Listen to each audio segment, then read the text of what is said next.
출애굽기 13장 17절에서 19절 말씀을 다 같이 읽겠습니다.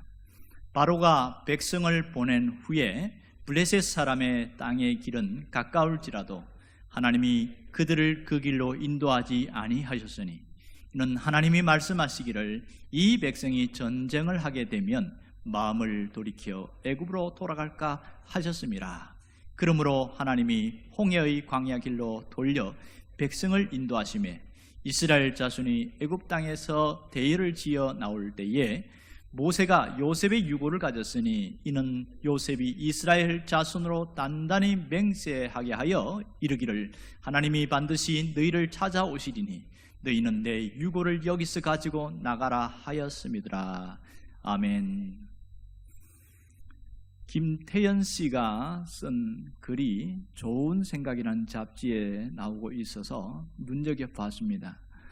이분은 글재주가 있어서 아주 시를 잘 쓰고 그래서 아주 좋은 글을 쓰는데 늦가기 나이가 한 중년이 되어서 대학을 들어가려고 그렇게 문을 두드리는데 생각보다 어렵더래요.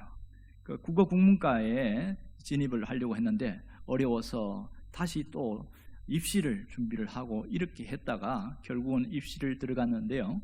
그분이 쓴 글에 보면 자기의 어린 시절의 어떤 그 소회를 밝히는 얘기들이 있더라고요. 그럼 뭐라고 그러냐면 이렇게 말합니다. 어느 날 백일장에 어머니가 나를 데리고 갔다. 우리는 시를 썼다.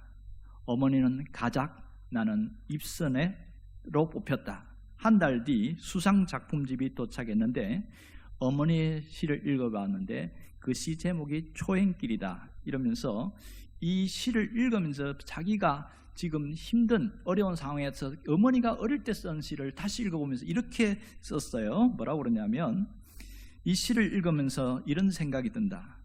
처음 가는 길이라 조금 험할 거지만 낯설고 잠시 헤맨다고 생각하면 좋겠다. 분명한 목적지가 있을 거야. 내 보물을 찾아야지. 내 손에 보물 지도가 있는데 뭘 걱정하니? 그 시를 읽으면서 이런 느낌이 들었다 이렇게 말합니다. 그분이 어머니가 이름이 누구냐면 천애옥 씨인데 이분이 쓴 초행길이라는 시가 좀 많이 와닿아서 오늘 보여드리려고 합니다. 함께 보겠습니다. 초행길 천애옥. 창백한 가난 때문에 얼굴 붉히지 않으리. 불어오는 바람만큼 가벼운 넋으로 세상 그늘진 구석까지 돌고 돌아 흔연히 세상 밖으로 여행 떠나리. 큰 것은 감히 엄두도 못 내고 바늘기만한 것에 집착했던 과거, 가진 것 없어 투명했던 눈부신 날들, 하늘가 떠도는 구름 조각에 얹어 이제 먼 길을 떠나야 하리.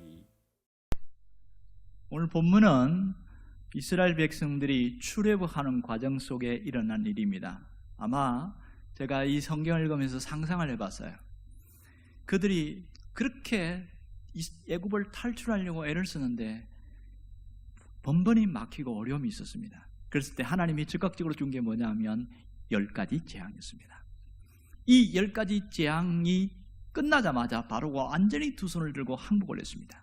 그래서 이스라엘 백성들은 대오를 지어서 그 애굽을 떠나기 시작합니다. 얼마나 기뻤을까요? 그들이 느끼는 그 기쁨의 감정은 우리나라가 광복된 것과 같은 그런 느낌보다 훨씬 클 겁니다. 왜냐하면 이들은 430년이라는 긴 세월 동안 애굽의 노예로 있다가 드디어 해방되었기 때문에 얼마나 감격스러웠을까 그런 생각을 하게 되어집니다. 그들은 출발해서 모세가 이끌어가는 그 길을 따라가게 되어지는데 그 길을 누가 인도하시냐면 하나님이 인도하고 계십니다. 하나님이 인도하시는 길이 세 갈래 길이 있습니다. 그러니까 출애굽에서 가나안 땅까지 가는 길에 세 가지 길이 있는데 지도를 보면 그것이 확인하게 드러납니다. 지금 보는 지도가 이스라엘 지도입니다. 이집트와 이스라엘, 요르단 함께 겹쳐져 보이는 부분인데요. 그러니까 여러분이 보는 데서 왼쪽에서 출발해서 오른쪽 위로 올라가는 가나안 길입니다. 이 길에는 세 가지 길이 있어요. 하나는 바닷길 경로가 있습니다. 바닷길 경로는 저 위에 있는 파란선의 해안선을 따라 올라가는 그 길이 바닷길 경로고 또 하나는 수로길이라고 하는데 요즘 메카라고 하는 그 이슬람의 성지, 그 중심을 뚫고 지나가는 길이 또 있어요. 그 길은 자주 다니던 길이고요. 가장 좋은 세 번째 길은 있습니다. 이것은 왕의 대로 가는 킹스 웨이, 왕의 대로라고 해서 가운데 보면 굵게 가는 길도 있어요. 굉장히 편하고 아주 쉽게 갈 수 있는 도로고, 상인들이 물건을, 향료나 향품을 가지고 이렇게 옮기고 무역을 할 때에 이 킹스웨이, 왕의 대로를 사용을 했습니다. 자, 첫 번째 도로는 해안선이기 때문에 블레셋이 진을 치고 있어요. 굉장히 위험합니다. 반드시 전쟁을 하지 않으면 못 가요. 두 번째, 이 수로길은 메카인데 이건 산맥을 넘어가야 되고 또 중간중간 국경이 있어요. 그러니까 여러 나라를 지나가야 되니까 힘들어요. 세 번째 길은 이 왕의 대로니까 이것은 그냥 여러 국경이 있지만 통로가 저절로 열려 있어요. 아주 쉬운 길입니다. 첫 번째와 두 번째는 좀 어렵지만 세 번째 길은 굉장히 편하고 쉬운 길입니다. 그런데요, 하나님이 이 세 가지 길을 다 버리시고 전혀 가지 않은 길, 한 번도 가보지 않은 길로 이스라엘 백성을 인도하고 계십니다. 우리가 성경을 받아서 미리 알듯이 하나님이 인도하신 길은 초행길이었어요. 그들이 어디로 갔냐면, 자, 맨 위에 있는 길에서 스웨르만 북단에서 출발해서 남쪽으로 내려갑니다. 맨 남쪽이 시내산이에요. 시내산에서 다시 동쪽으로, 북동쪽으로 올라가는데 거기에 가면 중간에 에시온 게벨이라는 유명한 곳이 있습니다. 거기서 또 가나안으로 가면서 가데스 바네아 지역까지 갑니다. 여기까지 가는데 한 2년 걸렸거든요. 가데스 바네아에서, 이게 이제 이스라엘 백성들이 가는 길인데, 이 길은 사람들이 다니지 않는 전혀 생소하고 낯선 길이라는 것을 알 수가 있습니다. 자, 여기서 우리가 한번 생각해 봅시다. 왜 하나님이 이렇게 힘들고 어려운 길로 가게 하셨을까? 이게 의문점이에요. 분명히 편하고 좋고 쉬운 길이 있는데, 또 첫 번째 길, 바닷길은, 해안길은 어렵긴 하지만 제일 빨리 갈 수 있어요. 2주 만에 도착하니까 얼마나 빠릅니까? 얼마든지 하나님의 능력이라면 그 길 통과할 수 있는데 왜 하나님이 그걸 다 버리시고 저는 낯설고 생소한 새로운 길로 인도하는 것인가? 이게 참 의문점입니다. 지금 하나님이 인도하는 길은 가히 쉬운 길이 아니었어요. 그 길은 반드시 여러 개의 광야를 통과합니다. 수르 광야, 바란 광야, 신 광야, 이 어마어마한 광야, 나중에 미디안 광야, 이런 광야까지를 통과하는, 그 얼마나 힘듭니까? 여러분, 광야라는 걸 들어보셨지요? 광야의 특징이 뭔지 압니까? 동서남북 길이 없어요. 방향이 어딘지를 몰라. 나침반이 있으면 북쪽이구나 남쪽이구나 구분이 되는데, 아무것도 없이 뜨거운 태양을 바라보고 가라면 어디로 가야 될지 길을 못 찾는 거예요. 이게 첫 번째 고민이고요. 또 하나는 어마어마한 사막의 황량한 그 바람과 함께 낮에는 어마어마한 더위에 시달리고 밤에는 추위에 시달리고, 이 가는 것 자체가 고통이요 고난이요 아픔입니다. 가장 큰 건 뭔지 아세요? 뭘 먹고 사냐는 거예요. 이 길을 가는 동안 뭘 먹고 사냐는 거예요. 또 하나는 마실 물이 없다는 겁니다. 이 어마어마한 이 답답한 것을 알매도 불구하고 하나님이 이 길을 인도하셔요. 우리가 성경을 봐서 압니다만은 이 광야를 통과할 때 꼭 하나 넘어가야 될 곳이 있죠. 그곳이 어디입니까? 홍해길입니다. 홍해길은 지금도 여전히 건널 수 없는 길입니다. 그 길을 가라고 하니 얼마나 답답하겠어요. 자, 그 당시에 이스라엘 백성들이 이 사실을 알았다면 순순히 따라갈 수 있었을까요? 모세가 분명히 알고 있고 누구에게까지 알렸는지는 모르지만 이 사실을 지도자들 그룹에서 알고 있었다면 하나님이 우회해서 끌고 가는 그 길에 100% 순응하고 따라갈 사람이 몇 명이나 있었을까? 단 한 번도 원망이나 불평하지 않고 끝까지 간 사람들이 얼마나 있었을까? 이것이 큰 의문점이 됩니다. 분명한 것은 이 하나님이 인도하시는 길은 편하고 좋은 길이 아니에요. 낯설고 어려운 길입니다. 또 위험이 있어요. 뭐가 있냐면 이렇게 가면 바로가 다시 군대를 이끌고 오기에 가장 쉬운 길로 가고 있단 말이에요. 그러니 얼마나 힘들고 어렵습니까? 그럼 도대체 누굴 믿고 어떻게 하라는 거예요? 보이지 않는 하나님을 내가 믿고 간다고 하는데 눈에 보이는 건 모세밖에 없습니다. 근데 문제도 모세도 한 번도 안 가본 길이에요. 그러니 얼마나 답답하겠습니까? 왜 그랬을까요? 왜 하나님이 이렇게 인도하시는 것일까요? 여러분, 여기서 우리가 하나님을 배워야 되는데, 성경을 통해서 하나님을 알게 되는데, 하나님은 우리를 일부러 고생시키는 분이 아니라는 것을 알아야 됩니다. 하나님은 자기의 자식을 버리거나 외면하게 하시는 그런 분이 아닙니다. 오늘 성경에 왜 이 길로 가야 되는가 하는 분명한 이유를 밝히고 있습니다. 17절에 보면 이런 내용이 나오지요. 17절에 보면 지금 이 길을 올라가 해안길로 가다가 내려가는데 중간에 보면 이렇게 나오죠. 하나님이 말씀하시기를 이 백성이 전쟁을 하게 되면 마음을 돌이켜서 애굽으로 돌아갈까 하셨습니다. 하나님이 이 이스라엘 백성들을 아는 거예요. 한 번도 전쟁을 치러본 적이 없는 노예 생활만 했던 그들이 어마어마한 그 강대국과 함께 전쟁에 맞서게 됐을 때에 너무 놀래가지고 야, 다시 애굽으로 가자. 그걸 하나님이 아셨다는 거예요. 그래서 우회하셨다. 이렇게 정확하게 나와 있습니다. 자, 하나님이 인도하시는 길은 우회하는 것이지만 그것이 최선의 길이었다는 사실입니다. 그것이 이스라엘 백성을 위한 길이라는 것을 오늘 우리가 알아야 됩니다. 여기서 하나님이 어떤 분이냐 하는 것을 우리가 깨달을 수 있습니다. 하나님은 어떤 분이십니까? 우리의 길을 인도하시는 분이십니다. 뿐만 아니라 그 백성들을 책임지시는 하나님이십니다. 이 두 가지가 명확하게 와닿으면 내가 살아가는 오늘 현실에도 눈에 보이지 않고 늘 지난해 똑같이 살아왔고 내가 똑같은 직장에 나가고 똑같은 삶을 살지만 계속 나아가는 길은 한 번도 가지 않은 길을 가고 있기에 하나님을 알면 살아가는 게 쉽다는 거지요. 하나님은 우리를 인도하는 분이시다. 하나님은 우리를 책임지시는 분이시다. 이것이 확고한 믿음만 생기면 흔들림은 있어도 넘어지진 않습니다. 여러분이 이 믿음 있기를 원합니다. 책임지시는 하나님, 인생을 붙들고 가시는 하나님, 비록 우회할지라도 하나님은 결국 목적지까지 인도하시는 하나님을 잊지 않기를 원합니다. 잘 보세요. 하나님은 모든 걸 다 아셨어요. 그 주변의 정세도 상황도 이스라엘 백성들의 마음의 태도도 다 알았습니다. 자, 이스라엘 백성들에게 마음에 가장 안 좋은 건 뭐냐면 노예 생활을 하다 보니까 노예 근성이 남아있는 거예요. 노예 근성이 가장 특별한 게 뭔지 아세요? 조금만 힘들면 원망하고 불평하고 도망가는 겁니다. 그리고 두려워하는 거예요. 이게 노예 근성이에요. 또 하나는 주변에 있는 정세를 너무 잘 아는 거예요. 그 앞에 블레셋이 있고 에돔이 있고 아말렉이 있고 미디안이 있고 다 알고 계셔요. 그러기에 하나님은 그걸 아시기에 우회해서 이끌고 가십니다.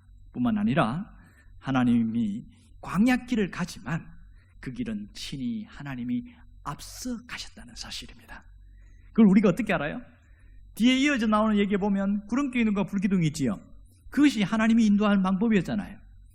그뿐만 아니라 그 길을 가는 동안에 그들이 고민하고 힘들어했던 필요한 것을 공급하셨다는 사실입니다. 먹을 것도 주시고 마실 물도 주시고 심지어 원망을 하는데도 하나님이 주셨다는 게 놀라운 특징이에요. 하나님을 시험했는데도 하나님이 주셨다는 게 큰 특징입니다. 오늘 우리가 가만히 생각해 보면 이스라엘 백성들이 가는 이 출애굽 여정이나 우리가 살아가는 인생 여정이 별반 차이가 없다는 겁니다. 거의 비슷한 면이 굉장히 많은 거예요. 그들이 처음 가는 가나안 길, 가지 않은 길을 가는 것처럼 내가 살아가는 모습 속에 늘 똑같은 일이 반복되거나 그렇지만 처음 가는 길을 가다 보니까 늘 답답하고 힘든 경우가 많습니다. 미국의 유명한 시인 로버트 프로스트가 쓴 가지 않은 길이라는 이 시가 있습니다. 이 로버트 프로스트는 어느 날 산책을 갔어요. 노랗게 물들어 있는 이 산책을 따라가다가 내가 이 길로 갈까 말까 고민을 하다가 남들이 이 길은 많이 지나가는데 또 다른 옆에 길을 보니까 그렇게 많이 다니지는 않았지만 어떤 푸른 초원이 있고 그런 길도 자기는 그 길로 갔다는 거예요. 그렇게 가서 하는데 내가 한번 그 길로 간 것이 내가 간 길가 좋은 길이었다고 이렇게 얘기하면서 정리를 하는 시간입니다. 자, 로버트 프로스트의 한번 시를 한번 함께 보겠습니다.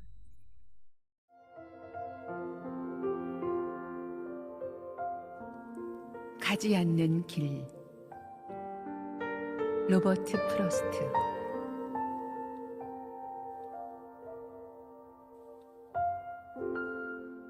노란 숲 속에 두 갈래 길이 있었습니다.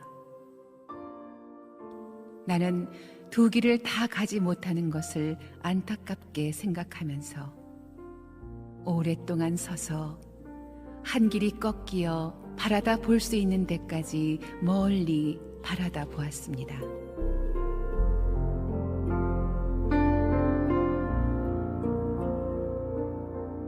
그리고 똑같이 아름다운 다른 길을 택했습니다.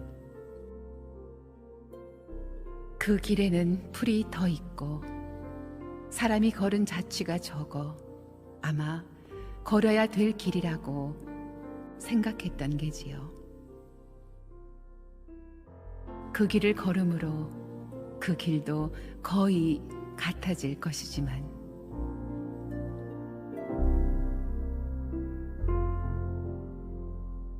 그날 아침 두 갈래 길에는 낙엽을 밟은 자취는 없었습니다.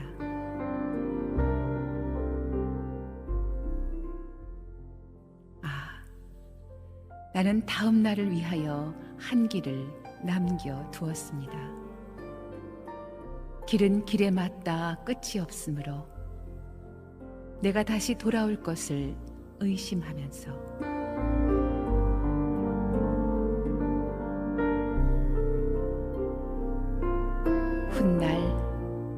훗날에 나는 어디선가 한숨을 쉬며 이야기할 것입니다. 숲속에 두 갈래 길이 있었다고. 나는 사람이 적게 간 길을 택하였다고. 그리고 그것 때문에 모든 것이 달라졌다고.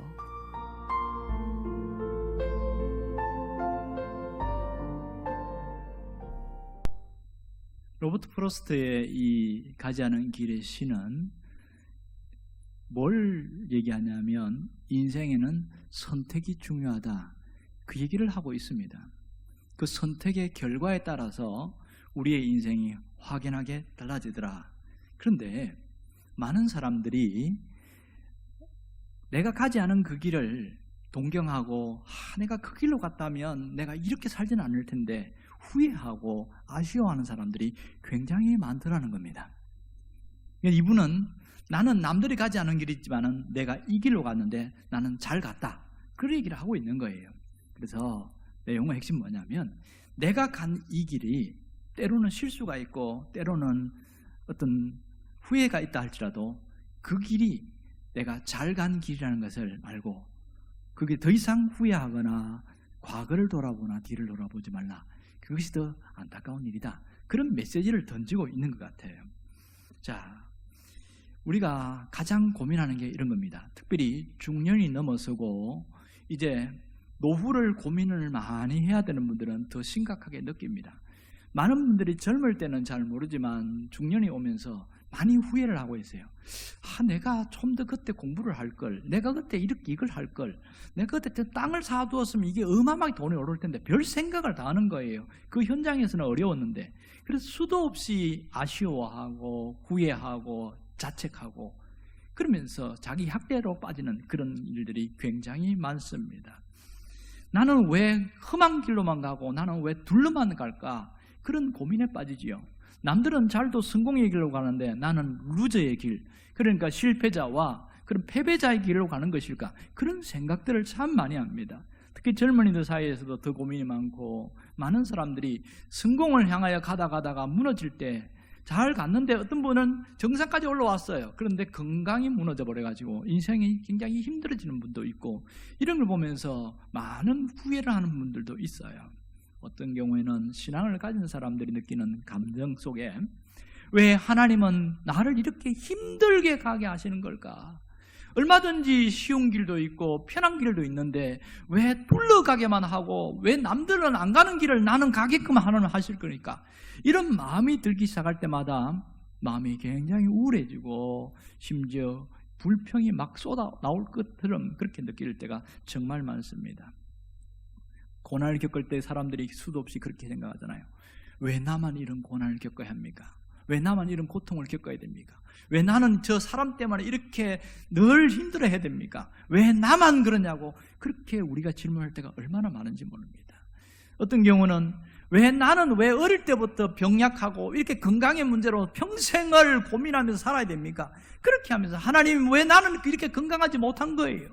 이렇게 질문을 하다 보니까 답이 없어요. 끝이 가면서 결국은 하나님이 나를 이렇게 만들어서 그렇고 하나님이 안 도와줘서 그렇고 하나님이 내 길에 외면한 것 같아요. 그러니까 신앙이 그때부터는 땅으로 꺼지기 시작하는 거예요. 이런 일들이 얼마나 많은지 모릅니다. 그러기에 오늘 말씀을 통해서 하나님을 깨달아야 됩니다. 분명한 것은 하나님은 자기 백성을 결코 잊어버리거나 외면하는 분이 아니시라는 사실입니다. 우리가 알고 있는 이 하나님, 내가 믿는 하나님은 나를 책임지시고 나를 인도하는 분이심을 잊지 않기를 원합니다. 그러기에 하나님은 모르는 게 없습니다. 그만큼 하나님에게는 실수가 존재하지 않는다는 겁니다. 때로는 내가 우회해서 인생을 가게 될 때가 있는데 거기에는 분명한 이유가 있더라. 그걸 우리는 잘 몰라요. 하나님이 아시기에 우회해서 돌아가게 만들 때가 참 많습니다. 여러분, 어떨 때는 하나님이 우리를 돌려서보다는 수많은 인생을 살면서 내가 잘못된 판단, 잘못된 결정, 잘못된 선택 때문에 그것 때문에 수도 없이 고통과 아픔과 절망을 겪고 그러면서 무너질 때가 많이 있단 말이에요. 그런 경우라 할지라도 분명한 것은 하나님 편에 내가 서 있기만 한다면 실패도 잘못도 모든 실수한 것도 하나님이 다시 돌이켜 새롭게 한다는 사실입니다. 비록 그 일 때문에 우회해서 돌아갈 수는 있지만 하나님이 이끄시는 우리의 길은 반드시 목적지까지 가게 되어집니다. 하나님이 함께 하시기 때문에, 하나님이 나를 책임지시기 때문에 그것은 분명한 겁니다. 문제는 나예요. 내가 양심의 가책과 자책과 그런 고통 속에서 자기를 바라보고 또 하나님이 나를 왜 이렇게 어렵게 만드냐 이러면서 무너졌기 때문에 더 더뎌지고 더 어려워지고 더 힘겨워지는 거거든요. 이걸 사람들이 잘 몰라요. 생각보다 신앙생활은 참 단순합니다. 왜 단순하냐면 내가 믿는 하나님 끝까지 믿고 가면 돼요. 이게 첫 번째예요. 두 번째, 내가 하나님의 말씀을 처음 믿은 그 순수한 신앙, 그 끝까지 가면 돼요. 그게 끝이거든요. 그런데 우리가 사는 곳에 수도 없이 야, 너 그렇게 믿는다고 뭐 되어진 게 있냐, 뭐가 있냐, 잘된 게 있냐 자꾸 옆에서 찌르는 사람이 있어요. 합리적 의심을 하게 하는 사람이 있습니다. 이게 합리적 의심이 이게 무서운 거예요. 들어보면 다 맞는 말이야. 다 맞는 말이야. 그러면서 그렇네 받아들이면서 그때부터 신앙이 무너지는 거거든요. 이게 문제고요, 이게. 그래서 우리가 누가 어떤 말을 하든지 간에 사람의 말을 차단하고 하나님의 음성의 길을 열기만 하면 고난당하지 않고 고통당하지 않고 갈 수 있는 길이 얼마든지 있습니다. 문제는 내가 하나님 편에 서 있어야 돼요. 하나님 편에. 그러면 하나님이 내가 가는 길에 있는 장애물을 아시고 피하여 가게 하십니다. 하나님은 때로는 내가 어쩔 수 없는 막다른 길에 있을 때에 하나님은 그게 사다리를 하나 놓으셔서 위험하지만 건너갈 수 있게 하신단 말입니다. 거기서 하나님 편이 아닌 세상의 편에, 그러니까 하나님을 떠난 그 편에 서 있기 때문에 더 이상의 방법도 없고 길도 없고 방향도 안 보이고 그래서 신앙생활 하는데 왜 더 이 모양이냐? 그 비난의 소리에 확 꼬꾸러지게 되어지는 거죠. 여러분, 우리가 분명한 것은 하나님은 나의 실수도 실패도 다 사용하신다는 사실입니다. 다시 회복시킨다는 사실입니다. 성경에 그런 사람이 딱 한 사람이 있지요. 처음에 아주 잘 나가서 성공 가도를 달리다가 중년의 나이에 단 한 번의 실수로 인생 자체가 완전히 무너진 사람이 있습니다. 그 사람은 모세입니다. 그는 비록 노예 신분의 자식으로 태어났지만 바로의 공주, 말은 공주지만 그분이 첩정을 하는 높은 위치에 있으니까 그분의 양아들로 들어가서 왕궁에서 지내게 되었어요. 40년 동안을. 차기 대권자입니다. 차기 파라오가 될 수 있는데 자기 동족에 대한 열망 때문에 사람을 죽인 그것이 결정적인 실수가 되어지고 이것 때문에 미디안이라는 쪽으로 도망을 가서 무려 40년을 그곳에서 보냅니다. 여러분, 만일 여러분이 모세의 심정이었다면 어땠을까요? 내가 하나님을 위해서, 내가 우리 민족을 위해서 이렇게 분연히 일어섰는데 결과는 너무나 비참한 거예요. 모든 것을 다 잃어버렸어요. 왕궁에 있는 화려함과 권위와 모든 지위도 다 잃어버렸어요. 아무것도 남는 게 없는 거예요. 자기 주변에 아무도 없습니다. 그 미디안 광야에서 거기서 40년 동안 목동으로만 매일 아침 눈 뜨면 양 데리고 나가서 먹이다가 또 저녁에 되면 들어오고 이 생활을 40년 동안 했다고 생각해 보세요. 이 사람에게 무슨 희망이 있으며 무슨 보람이 있고 삶에 무슨 낙이 있겠어요? 그저 죽지 못해서 사는 거지. 버려진 인생을 살고 있지 않습니까? 아무도 관심을 갖지 않고 자기 자신조차도 버려진 인생을 살았던 이 모세를 하나님이 찾아오셨어요. 하나님이 찾아오셨다는 겁니다. 40년이 지나고 80년이 됐을 때 나이 80에서 무슨 일을 하겠어요? 머리가 하얀 노인네가 돼서 그때 하나님이 찾아오셔서 하나님이 애굽으로 돌아가라, 내 백성을 구해라, 이 불가능한 미션을 주시는 거예요. 그래서 모세와 하나님의 힘겨루기가 출애굽기 4장에 나오잖아요. 하나님, 저는 못 갑니다. 저는 말도 잘 못하고요, 힘도 없고요, 못합니다, 안 됩니다. 계속 힘겨루기 하다가 결국은 손들잖아요. 하나님이 왜 40년 동안 내버려 두었을까? 이왕 하나님이 부를 것 같으면 좀 더 젊을 때 툭 잘라서 60세에 불렀으면 훨씬 낫지 않았을까? 여러분 그런 생각 들지 않으세요? 그 광야에서 40년을 다 보내버리고 우리가 볼 때 허송세월, 그러고 나서 하나님이 그 늙은 나이에 부르는 이유가 뭐냐는 거예요. 얼마나 답답합니까? 내가 힘이 있을 때에, 내가 재력이 있고 내가 뭔가 해낼 수 있을 때에 하나님 나를 사용하시지, 이렇게 아프고 이렇게 아무것도 없는 이 모양 이 지경이 됐을 때 나를 쓰신다고요? 하나님, 나는 못합니다. 이게 우리 현실 아니겠습니까? 여러분, 모세 입장에 생각해 보세요. 단 한 번의 실수, 그것이 잊혀지게 만들고 인생 자체가 완전히 무너지게 만들었을 때 얼마나 절망하고 절망했겠냐고요. 그러나 놀라운 것은 하나님은 단 한 번도 모세를 외면하지 않으셨습니다. 그를 버리지 않았습니다. 그를 오히려 하나님이 기다리셨다는 거예요. 하나님이 40년을 기다렸어요. 뭘 기다렸을까요? 모세가 이 민족을 이끌 수 있는 지도자적 소양을 갖추기 위하여 하나님이 기다리고 기다리신 거예요.